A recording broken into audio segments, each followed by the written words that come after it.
point restrictions. I'm going to follow that up with a brief presentation about the survey results that were presented to you last month in your packet. That was the deer hunter opinion survey.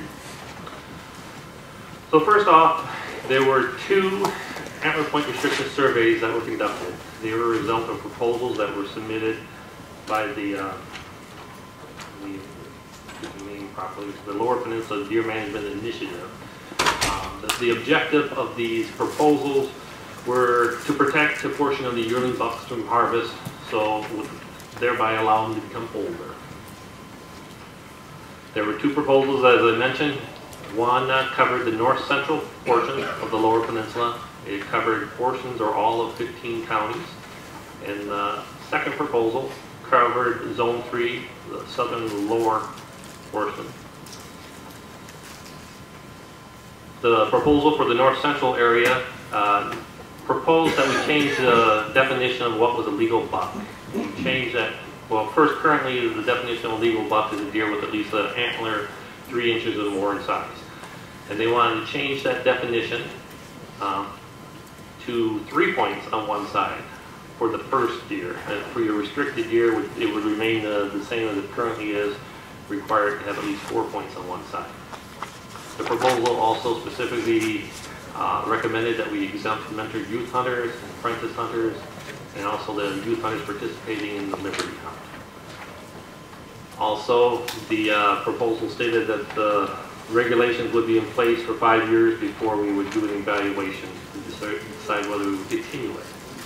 The proposal for the southern Lower Peninsula was similar, except now they wanted to change the definition of a legal buck to a deer with 4 or more points on one side, and that included both the first and second deer. And again, it exempted the youth and apprentice hunters, and it would be in place for a minimum of 5 years. The process that I followed, or we followed, was a process that was developed jointly by the department as well as a work group that consisted of people from Michigan State University, as well as representatives from several organizations, as well as some members of the community at large. As a result of their work, they made recommendations that before the department would make any recommendations to enact mandatory antler point restrictions, at least 66% of the hunters in the affected area would have to support the proposals. They also endorsed that we conduct a scientifically designed survey to come up with the opinions of these hunters. The important distinction is they proposed that it was definitely a scientifically based survey rather than what you often hear tossed around in the press. The survey isn't necessarily a scientifically based survey. For example, if you go to a restaurant at the end of your meal, you'll be invited to participate in a survey, and that isn't the type of surveys we're talking about here. It isn't that you get to decide whether you want to participate, but we pick a random sample. We've often heard, why didn't we consider doing a survey at the point of sales? And I want to assure everybody that was considered, but it was rejected. And the primary reasons it was rejected is, one, it would complicate and prolong the sale process. Right now, our license control unit wants to proceed with license sale as efficiently and as quickly as possible. So they would react and reject or not favor anything that would interfere with that sales. Also, any sale or survey done at the point of sales would not be targeted. For example, when you buy a combination deer hunting license or an archery license or a firearm license, that gives you the right to hunt anywhere in the state. For most of our surveys, it's never been a survey that's affected the statewide, but it's usually only will affect a few counties. So as a result, we couldn't target the hunters who actually would be impacted by the proposed regulation changes. Also, if we conduct a survey at the point of sales, we ultimately rely upon the personnel at that business to do the survey for us. So we can't guarantee that the survey would be properly administered at that point, because we're turning over our responsibilities to someone else. And finally, many of the vendors would object to being forced to conduct surveys at their expense and also at the inconvenience of their customers. So what the committee instead endorsed with that scientifically based survey, but another way of saying that is a probability based sample design. And that means that when we conduct a sample, we generally will pull a random sample, and we know what the probability of anyone being selected in that random sample. And when we follow that procedure, we know that we can reliably project in the sample to the larger population. So we picked a random sample. We actually use a two-stage process to come up with our random sample. Each year, we conduct a deer harvest survey after all the hunting seasons are done. For that survey, we pick a random sample of about 50,000 hunters. They self-report where they hunted, how often they hunted, and whether they took a deer. We use that information from that survey to come up, or use as our pre-screening device, and come up with a list of hunters who actually hunted in the affected area. So these folks were initially randomly selected, so they still are a random selection. And from that survey, we generally had more people than we needed to do a survey. So we, again, picked another random sample of our initial random sample. But they were initially randomly selected. We sent a cover letter as well as a questionnaire to everyone, and in that letter there also was a business reply postage page envelope for everyone who returned the survey. We sent the survey out and followed it up with at least 2 more mailings if we didn't receive any response from the initial mailing. We selected the sample so they represented all hunters in the area, regardless of where they live. Statewide, we have about 2 to 3% of our hunters who are non-residents. So as a result, 2 to 3% of our samples should have been non-residents. In reality, for both of these surveys, only 1.4% of our sample were non-residents. But as the guidelines stated, we were to come up with the opinions of hunters who hunted in the area, and that's what we followed. There were 4 questions on the survey. The first question related to, did you hunt in the area affected by the proposed regulation? Second one was, did you own at least 5 acres of land in the proposed area? And the third one was, did you farm in the area? And finally, the last question is, did you support the employment restriction proposals as had been outlined in the survey as well as the cover letter?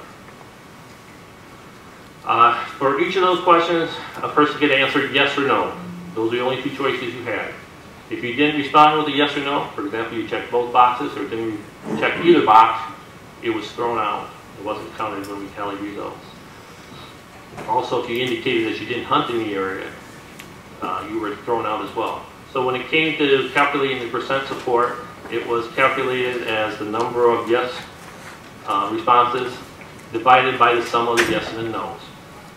Another thing that was specified in the guidelines put together by that committee, they required at least 50% response rate on our survey before we would accept the results of the survey.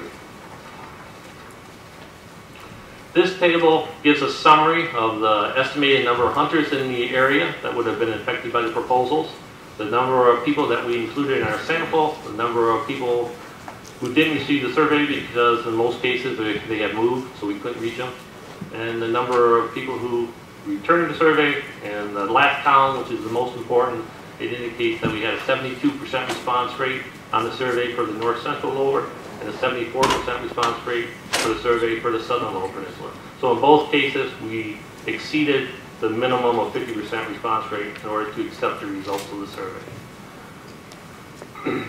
And this table gives the results of the survey. It breaks it down by area, North Central, Southern Lower, the hunters, what percent of the hunters supported. Again, the most important number on the table for most people here is these numbers in red. So about 62% of the hunters in the North Central Lower Peninsula supported the antler point restrictions. 55% supported the proposal in the Southern Lower Peninsula. As the guidelines specified, in order for us to make a recommendation to implement antler point restrictions, at least 66% of the hunters would have to support it. In both cases, less than 66% supported the regulations. So as a result, we do not recommend implementation of the antler point restrictions in either of the areas. Questions, Commissioners? Kevin? Russ, trying to introduce it. obviously there's a majority of people that would like to see something like this done. And we brought the question up for some type of statewide restriction, maybe regional zone lines that the department will consider working on going forward. Is that something that's on the burner for us? Well, the first step, as I think you recall, was we were asked to look. I agree with. I guess the first thing to say is it's very clear that there's both strong support as well as strong opposition to these things, and that there is a majority of, a gross majority of people that are interested in some sort of anti-point restriction. The first thing that I believe that we might want to consider doing, and something that we have discussed, is looking at the overall biological impact of point restrictions and their overall impact on deer, as well as hunter satisfaction. So after this presentation, I'll ask Brent Rudolph to join me, and we can go through some of those pieces before we move on to the next step, which would be, provided that we find and can convince in a discussion with our partners and our stakeholders that something needs to be done. The next step then is to look at, say, a hunter's choice package, such as you described, that is already existing in the UP, that might be implemented, that gives people an opportunity to take a deer outside of a point restriction if they chose to do so. Or one of the thoughts might be regulation as is, and if you want to go to a restricted situation, this is your option. So it gets to be continuous across that zone. Certainly, I'm pretty sure we can all agree that whatever we do, a hodgepodge of regulations across the state does not serve the hunting public, nor does it serve law enforcement, and frankly, it's not serving our traditions in hunting in the state of Michigan. So most likely, if we were to go down that path, we would look at fairly uniform, well, very uniform things across different regions of the state. I guess if the results came back and we had 35, 40, 45, 50% support, maybe it's a non-starter. But when we start getting 55, 60, 62, 63% support, and we talked about the point restriction up in Leland where the surrounding DNUs were losing hunters, except that area was gaining hunters. I think we're in a good position here to at least bring some proposals from the department forward to make this a systematic approach across the zone that we would get out of this multiple regulations across that area. And we either say, this is the regular, and I'm not saying this is the answer, but the regulations stay the way they are, or here's your option. Maybe you have a one option or two options. I'm fairly confident that will be part of our discussion, and should the commission so choose, we would bring various recommendations for you. Ultimately, even in this case, as we bring it forward, we are recommending against imposition, but of course, ours is really a recommendation for the commission to discern and decide upon in terms of policy. Rex? One of the things that, of course, we all got lots of emails on this, but I just want to say how comfortable I am with the survey process that the division is going through. I think it's been thorough, thoughtful, and certainly everything I know about it has been scientifically sustainable and viable. And so I know I have a lot of confidence in what has been done. And while Brian has given us a chance and Ross to make comments when that survey was going out, you always are smarter, the next morning. One of the things that I think would be interesting is to find the demographics of the answers by hunter age. Because as the director has always pointed out, we're managing for the future. And while it's important what people my age think, I think it's really important what our young JR's age, to the extent they think anymore.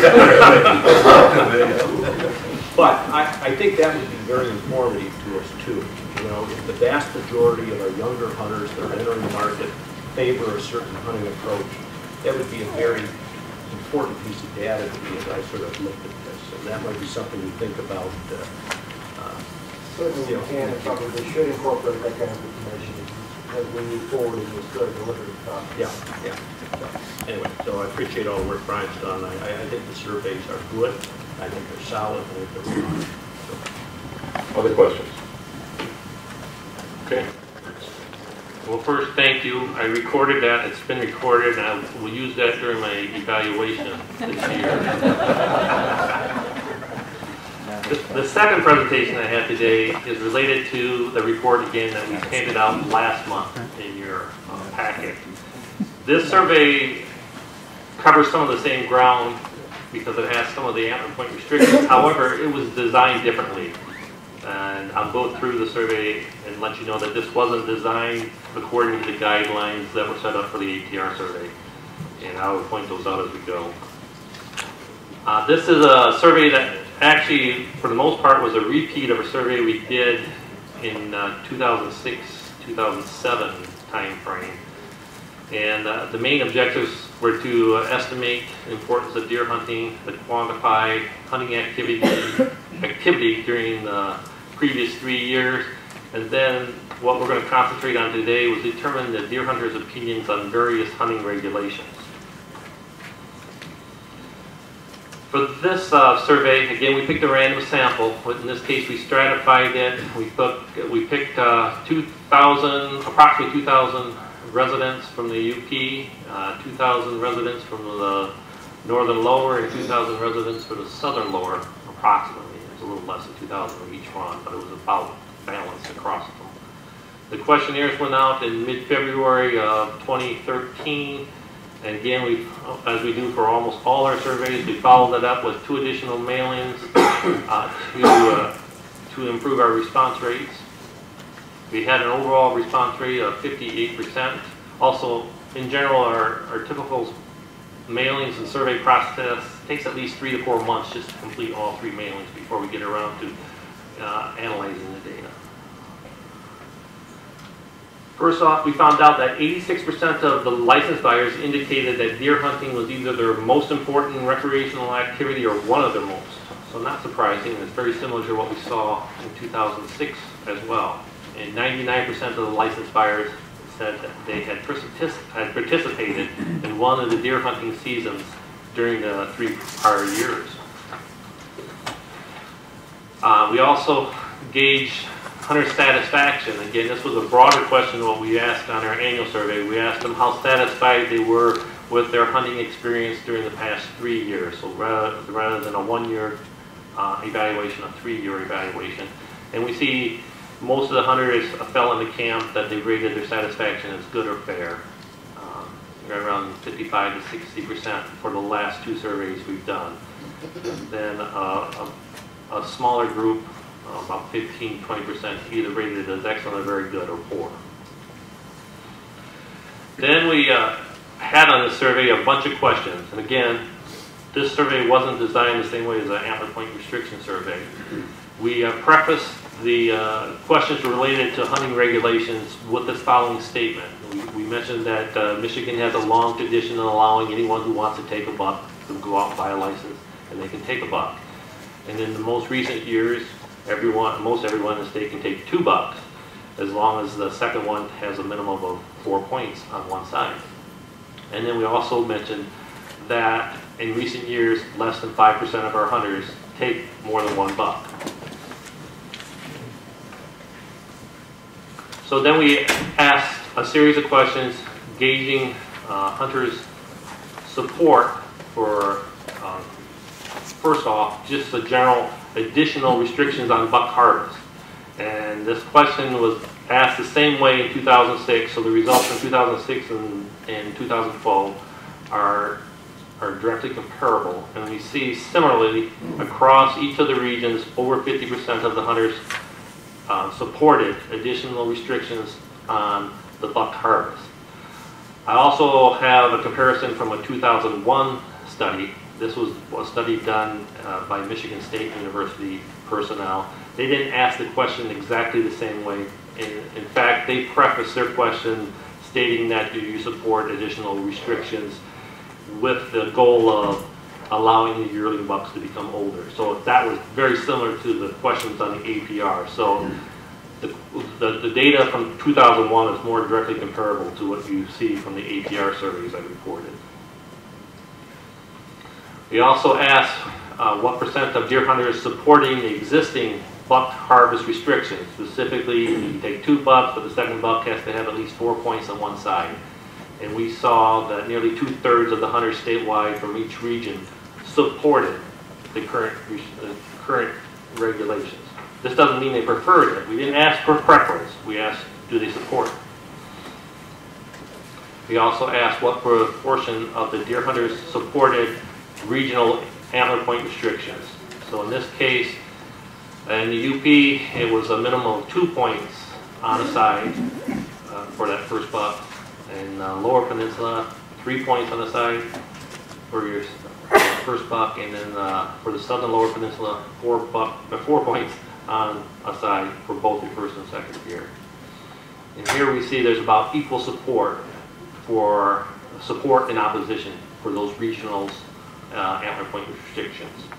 Brian, why would you see a difference from the APR numbers? Central Northern Lower is almost 2/3 support of the deer.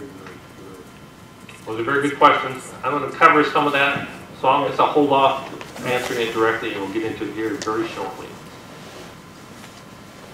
We also had a question regarding support for the 1 buck limit, and this meant specifically 1 buck, all seasons combined.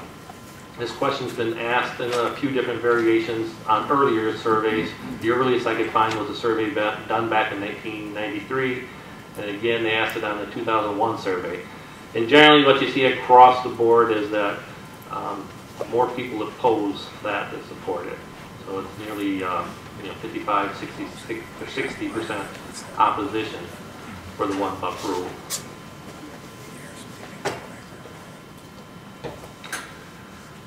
So, as a result of our surveys done both in 2006 as well as the one that we just completed, we know that more than half of the hunters supported additional restrictions on buck harvest.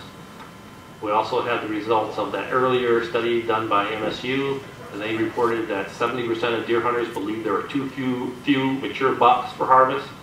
And they also reported that 55% of hunters indicated that the DNR should try to produce more mature bucks. We also have information that we collect on our annual harvest surveys for the last 5 years, where we've asked for satisfaction among our deer hunters. And we've asked them to rate satisfaction with the number of deer they've seen, the number of antler deer they've seen, the number of deer they've harvested, and their overall deer hunting experience. Again, this is the satisfaction with their most recently completed year rather than the 3-year satisfaction that we measured previously. But we see, for all the years we've had this data, less than 50% of our hunters are satisfied with their overall deer hunting experience. And less than 25% are satisfied with the number of antlered deer they've seen. So but despite all that, we know that our hunters, at least more than 50% of them, would support additional restrictions on the buck harvest. When we presented them for various proposals on our survey, we've never found higher support than anything that we're currently doing. For example, the combination license where the second buck has to have 4 points on the side. So as a result of our studies, we concluded, we realized that our hunters are still very conflicted about what we're doing, and they'd like to see changes. However, we're going to have to work to with further discussion with our hunters and stakeholders to find out what's going to be acceptable to try to improve satisfaction with our deer hunting program. This slide I add, and this is getting to your point of why is there differences in the estimates from this survey versus the antler point restriction surveys. And anytime you do a survey, you need to recognize and realize and examine how the question was asked, the context in which it was asked, because that will impact how they answer your survey. So the APR surveys that I presented first were area specific. So they applied to just a portion of the state. The deer hunter survey, again, was a statewide survey. We asked about regional support, but it was, you know, in combination with the whole state of some combination of restrictions. The APR surveys exempted specific groups, the youth and apprentice hunters. The statewide deer survey had no exemptions. The APR survey was specifically a 5-year experiment. The statewide survey had no time frame associated with it. On the APR survey, answered yes or no, no fence sitters. You had to pick one way or the other. If you answered both, you were kicked out of the survey. The statewide survey, you could indicate strongly support, support, oppose, strongly oppose, not sure, or you could leave it blank.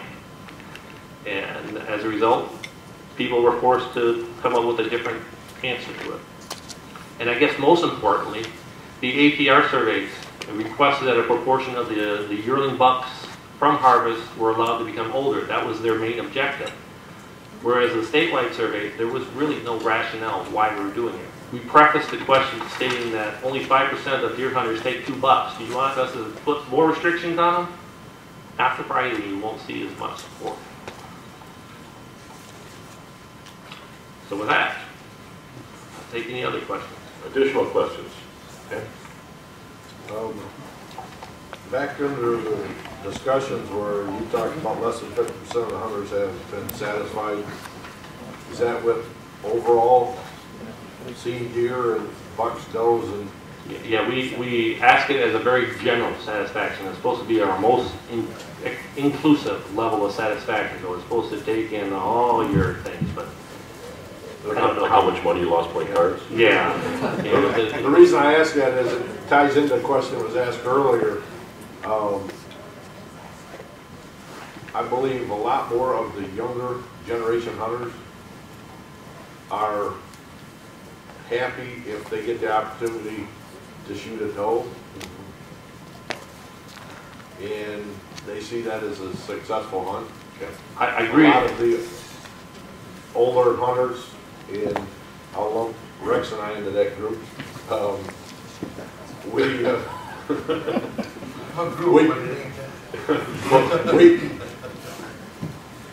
We more prefer, or a lot of them more prefer, the bigger bucks, and if we don't get the opportunity, then we're not happy with it. I would agree. My survey data supports your point. I don't have a slide to show you today, but I have analyzed level of satisfaction across the age, and you're correct. The older, grumpier hunters are dissatisfied. Whereas the young ones, they're more easily satisfied. Oh, direct that from the record. So much for that appraisal. Other questions? Rex? At first, I want to take back all those nice things. Brian, we have had APRs in how many areas in the state? Many. I don't know right offhand. Have we done any surveying that shows how the position of our hunters changed based upon the experience for 5 or 10 years when they've been in an APR? And what would that data do to inform you about reading, you know, a survey result? Let's say we had 64% or 62% north central lower. Does that migrate up after people have experience with it? Does it go the other way? Well, our experience is limited. We have the leaving off case where it was borderline the first time, and then when we did the 5-year evaluation, it increased. There was higher support for it the second time around. But we also have the Clare County, which this was initiated before we went under our APR guidelines. And in that case, we don't know what support was beforehand because it was implemented without a survey. And then at the 5-year evaluation, it failed to get to 66. So I don't know if it had improved over the 5-year period. It may have, but we don't know. Brian, didn't Drummond Island increase as we went? I'd have to look at the 83% approval. Yeah. Yeah, that was a little different because that was a no spike rule. We also had that in Iosco County as well. There's a no spike rule there, and we've done a 5-year evaluation there and found support. It seems to me, and I know we're going to talk about this with Brent and that, but as we start to look at this and gain experience, I think there's some issues about demographic segmentation on our responses. I think we need to understand what has happened with APRs that have been in place in areas and how attitudes change with those, and experience, the satisfaction one way or another. That's all data that I think is very valuable to the commission as they weigh these issues. You know, if we were to look at a statewide set of proposals, it would be, you know, a little refinement on what we've done today. So, There was a question though, Tony. DMU 122 in the UP on the resurvey gained 76% support. Yeah, that's right. Thank you. Tim? I was just gonna make one comment, and Commissioner Slayball kind of hit on it, but Ryan talked about the evaluation and the use of the tape. John just told me there's an 18-minute blank. Other questions? Sure. What year, when did we go through the APR restructuring? See, we went through this, I don't know if everyone remembers all the history of all this. 10, I think. And then we had a committee and we brought in the stakeholders, we went through a restructuring of the whole, right? And are we comfortable with where we ended up? Or, I mean, heaven forbid a request we go through that again. But we did this so we wouldn't sit and do this I guess I every would. single time we turned around and revisit it. So if this is where we end up after going through all that work, is the message, what? well, I want to get over doing the same thing over and over again, because we have the same, you know, that's kind of why we extended the regulations and did all this good stuff. So for some reason, we're not getting to where we need to be based on the process we have. We've got to look at the process that we have. Does this make sense? my point is I think we learn with experience, and there's some things that we can refine, which makes us do a better job, have better information, and make a decision. I don't think that's a redo of the process. I think it's an improvement that we do, and most everything we do. I mean, to me, the obvious question is we survey some stuff, and we do demographic stress. We say, what do people 60 and over think? What do people, you know, 40 to 50 think? And here we haven't done that, and I think I understand why. We get the initial surveys out and get it done. But as we start to look at this, perhaps a broader application, that would be an important piece of data to me. You know, for example, if everybody 55 and older voted against an APR, but everybody under 55, including our young hunters, totally supported it, that would be impactful to me. So it needs better information. So that's all I'm suggesting. I would just, I'm a big advocate of going through things, figuring out how to change the process, how the process works, go on our way to new issues. And I realized handling this plant restrictions, I was told the first day out on the commission, you know, the day you leave, it'll still be controversial, and I should have voted. I think the process is pretty good. I don't think it should be an easy point of entry to get it changed.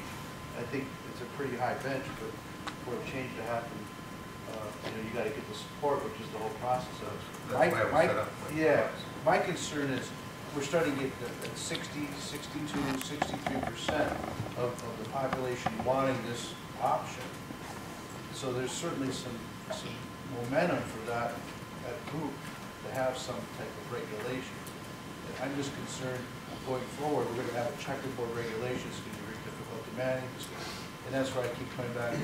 Maybe we got to have a platform that we present. If you want an option here, here's your option, or this is your two options, and that's it. And you get 66%, and you can move far. That was one, if there was one thing that we didn't cover, and I was a member of that APR work group, was that wasn't something on our radar screen at the time, was what would a regulation look like? And I think that's what we've been talking to the division about in terms of understanding the right biology, all the other aspects of it in terms of its impact for that to happen. So I think that's a segue into our next item. Indeed. I also wanted to ask Brian just to also provide another dimension to the discussion. I asked him at one point to look at hunter satisfaction across the Midwest, including Pennsylvania, Ohio, Indiana, Illinois, Michigan, Wisconsin, Iowa, and Minnesota. it's more than just demographics. There are a number of pieces to this that probably have to do with whether or not you're a private land state, overall nutritional plane. You know, Brian, you want to just Sure. I went out, largely did a search on the state's websites, looking for results of surveys they have done, looking at hunter satisfaction. And of course, every state does their surveys incorrectly, because they don't do them like we do. But I do my best to try to make the data appropriate in the comparisons, and it's a very interesting pattern that results. Our level of satisfaction, where I said our overall satisfaction was right around 50% or a little bit less, is very comparable. It's actually better than what they see in the state of Pennsylvania. There, where they've been doing antler point restrictions for a long time, statewide, their level of satisfaction, and in their case, I compliment them because their question matched ours almost exactly, and their results were worse, unfortunately, for them.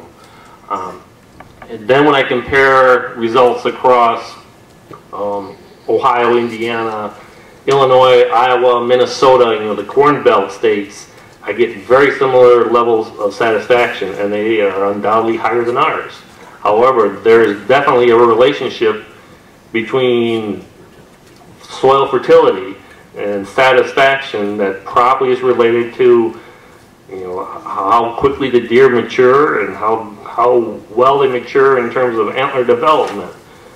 There's undoubtedly some relationship going on there.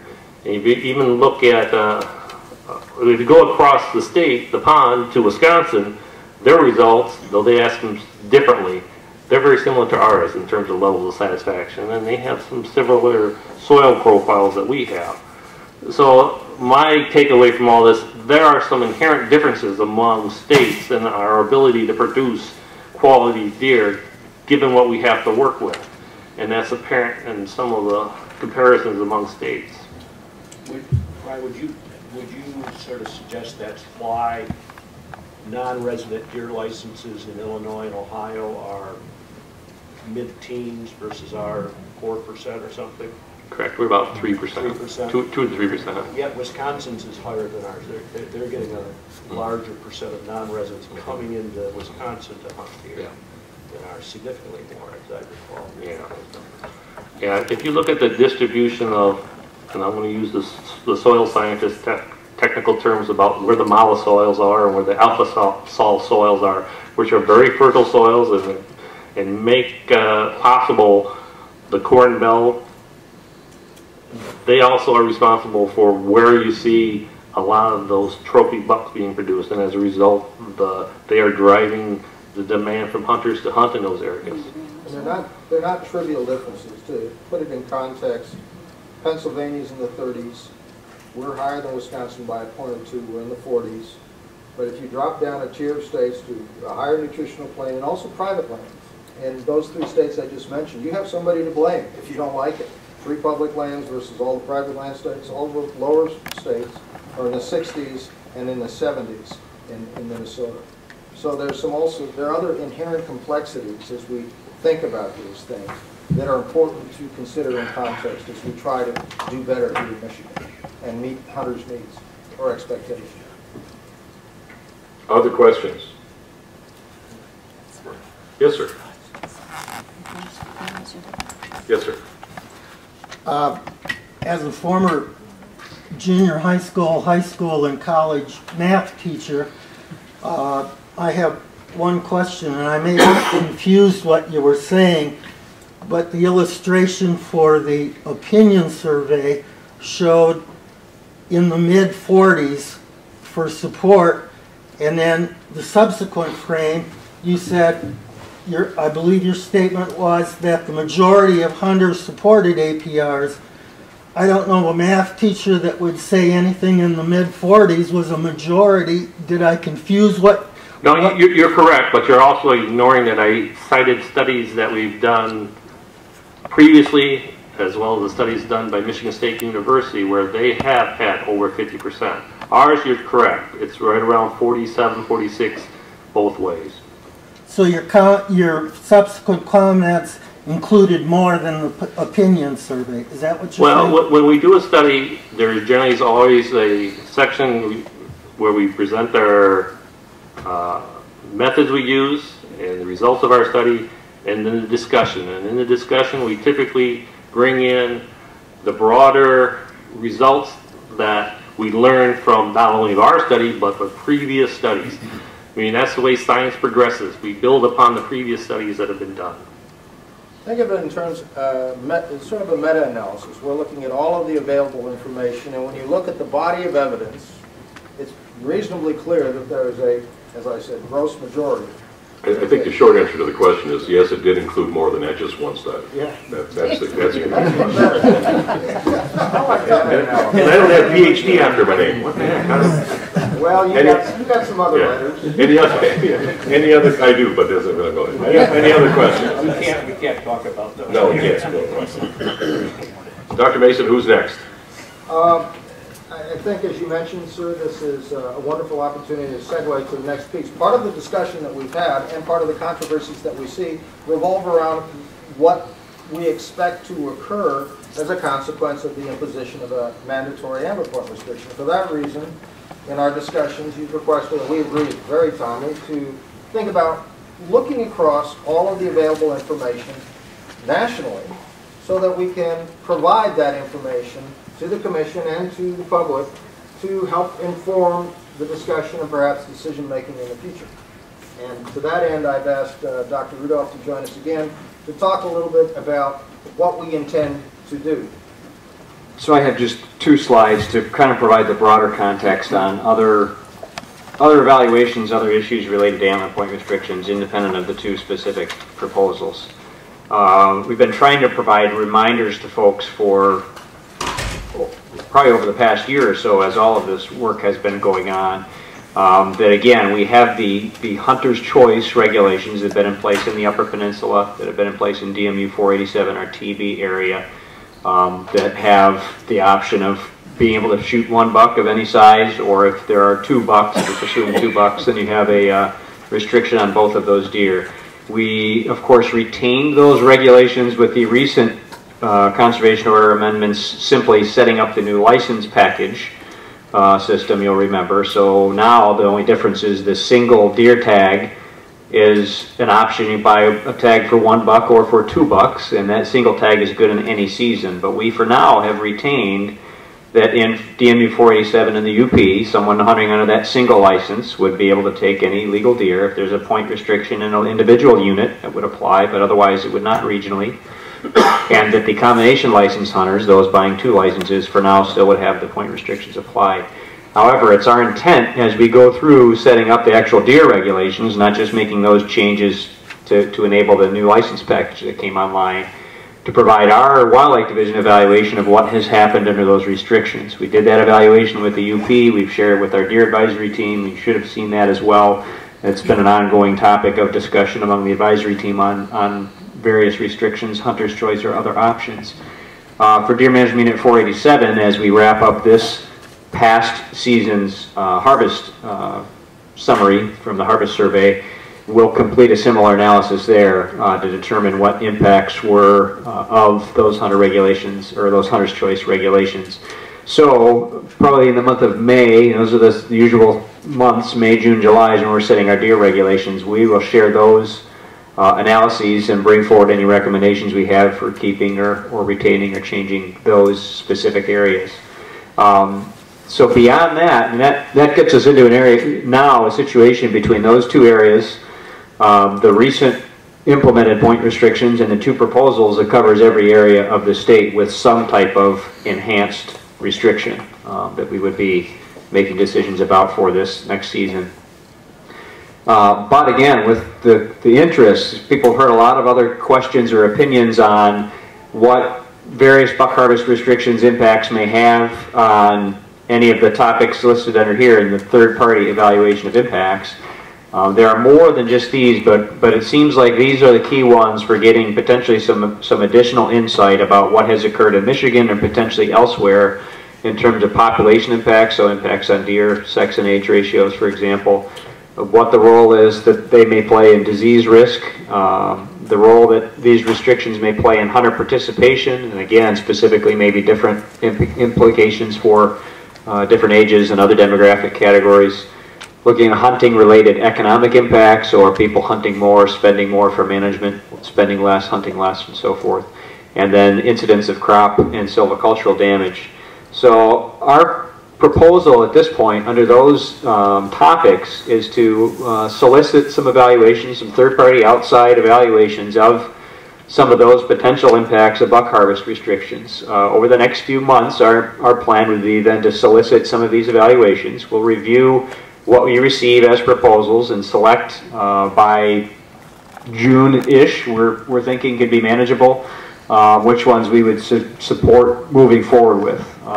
Individuals or groups, organizations, whatever, could propose evaluating one or more of those impacts. I don't think we'll find anybody that could comprehensively do a good job with all of those at the same time. So there may still be gaps in terms of what we'd be able to cover.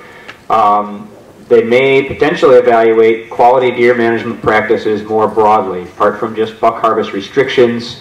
Certainly at least voluntary restrictions and other practices might be some opportunity to evaluate the implications of those as well. Folks responding to the solicitation will have to demonstrate they would have sufficient expertise and be, considered an independent resource to do those evaluations. And then this would be a fairly aggressive timeline. This is not something that's really proposed as comprehensive research, but more evaluation based on past analyses, literature reviews, and other things. We'd work to try and get those reported and presented around a little less than or around a year from now, and maybe as early as February 2015. We would encourage and help as we can that any of these evaluations be run through a peer-reviewed process as well, so they could be subject to review after what we're able to do with them, and see what type of merit there is for getting those results out more broadly. The timeline is kind of aggressive and it might be challenging to keep, but this will be our commitment to try and be able to continue to move forward. Obviously, we've been having discussions about this concept for some time now, so that's our plan as of this point. We are also, of course, would invite individuals, folks who specifically brought up some of those points. Those are the ones that we think are most important. We would ask people, these points are included on the website for the Commission's presentations, to contact Dr. Rudolph and discuss whether or not those are the right ones, whether we might choose to tune that a little bit to more accurately meet needs and concerns. But at the same time to recognize that this is an aggressive time frame.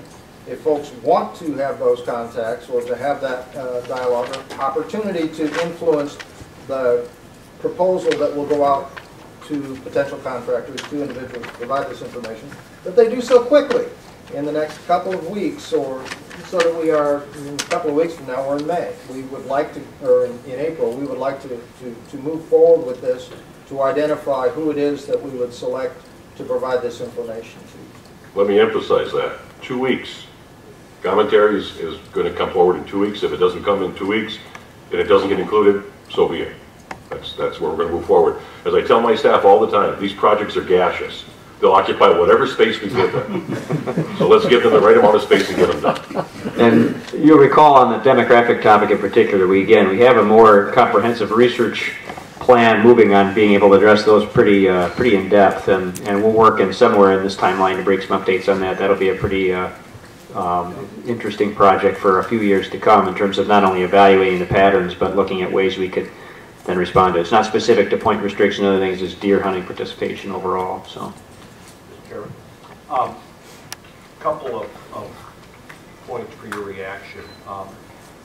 One is looking at the topic that you identified. I think there's a good set of base topics, and I think we've all looked at this issue. None of those are going to produce a report that says APRs are dead on arrival. What they're going to do is inform us of experiences, other states, and other literature. So my only thought, given the time-sensitive nature that you described, is maybe you can, as this is going on, start to give some thought about what a hunter's choice proposal might look like. What would be the options, so we don't get the report and then have to start going to the design phase, because I don't think there's going to be anything in that report other than a great effort to assemble all the relevant data that exists on this topic. Second point is, do you think if you keep this timetable, do that work, and theoretically there was some consensus at the commission to move forward, that we would be able to do that in the June-July time period of 2015, so it would be effective the fall of 2015? Or do you see some other process after you complete this developer proposal that we ought to know about now? Well, I guess we'll probably have to have continued discussion about that. We are, again, moving to establish a multiple year cycle for deer regulations. So the Hunter's Choice evaluations, again, are being presented so that we could establish that for the 2014, 15, and 16 season, along with a variety of other deer regulations, early and late seasons, and so forth. We'll be bringing forward other information about how to support those overall recommendations, take a little bit different approach to that this year. Obviously, if the Commission's preference is to be up for other changes outside of that cycle, we will have nothing is changing your authority to make those changes at any point in time. But our plan, for the most part, is to establish these multiple year packages at this point. But yeah, I mean, certainly the timeline obviously fits within the typical time frame of annual regulations discussions. So the question would be, is there enough insight offered there that you feel that it warrants making that change outside of that typical cycle? And I'm just trying to manage expectations for everybody, including commissioners, that if we're done by February, have the ability to sort of debate and discuss this committee and then the commission, and you have been doing your work on what some options would be for a statewide proposal, we could be done in time for the 2015 yeah, season. So like I'm just trying to get your sense is the sense that I think, just to repeat, Brent, what we're moving toward is these stabilized factors so that we actually have an idea of what our regulations do. We are moving forward with that first 3-year cycle for deer this spring, but the commission, of course, has the authority, which we will not question, to come into that, to drop into that process at any point, either to change regulation or because of some other event that warrants attention. And I guess, Russ, if you were to tell us in February or March, we got all this done, we've done our thinking, but we really don't plan on really dealing with this until 2017, then I would say, why are we going to go through this exercise right now and put it on a crash course? Maybe there's other things that have a higher priority for you guys if we aren't going to talk until 2017. I think the key will be to have a continued open line of dialogue in terms of what we're finding, and a continued level of expectation of getting it done as efficiently and expediently as possible, unless something changes that course. Okay. So let's maintain that particular course the way we're talking.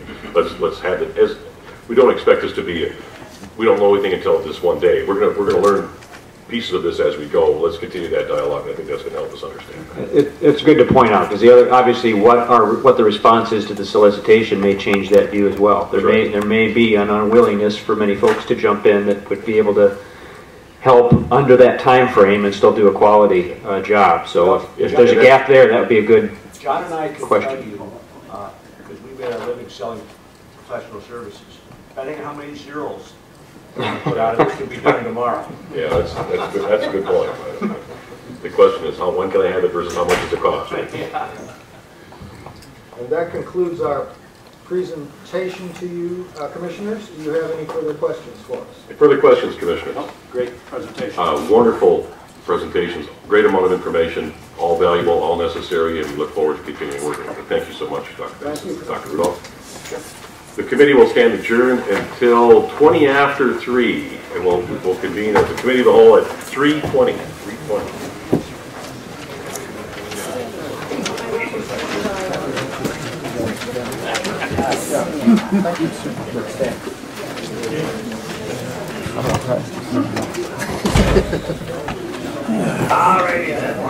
All right. I know exactly where you're at.